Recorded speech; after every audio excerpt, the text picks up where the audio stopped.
Some of the really interesting facts in this edition of the Ericsson Mobility Report is that the number of mobile broadband subscriptions will quadruple from today's 2 billion subscriptions up to 8 billion subscriptions by 2019.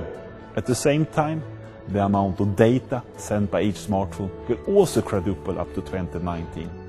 That means that in 2019, over 2 weeks' time, 5 exabytes of information will be sent by those smartphones. How much information is that? Well, that's the same amount of words being spoken by mankind through history of time.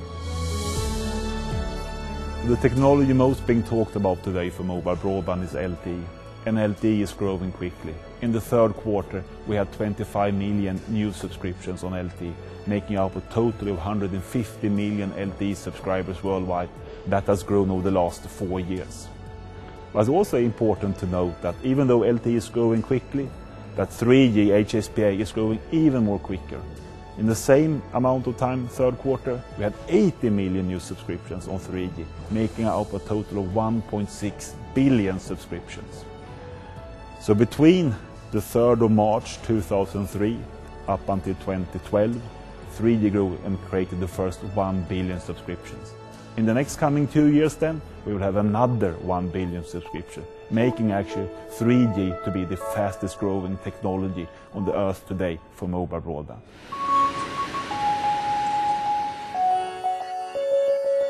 I think one of the interesting facts in this Ericsson Mobility Report is what's valid for Middle East and Africa. Today 80% of all subscriptions are 2G, basically meaning voice and text in Middle East and Africa. In the next coming 6 years, this will completely change. In 2019, 80% of the subscriptions will be 3G or 4G instead, enabling mobile broadband and internet for the vast population of Africa. Well, it is really smartphones that are driving mobility. You say the first smartphone was back in 2007 with the Apple iPhone. It took 5 years to create 1 billion smartphones in the world. In the next coming 2 years then, we will add another billion smartphones. And this year, 2013 then, the amount of traffic generated by smartphones are surpassing the total amount of traffic coming from all other type of devices connected to mobile networks, whether it's PCs, tablets or routers or whatever. So that's really the key driving force.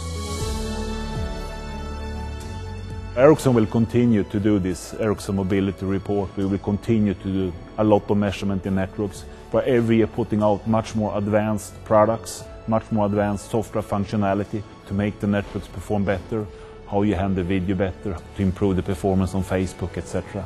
So that's a key part of what we are doing. And we will continue to innovate and drive the development here. And it will enable the networks to evolve into the network society, and networks that can really create communication not only for people but for a lot of other things in the world.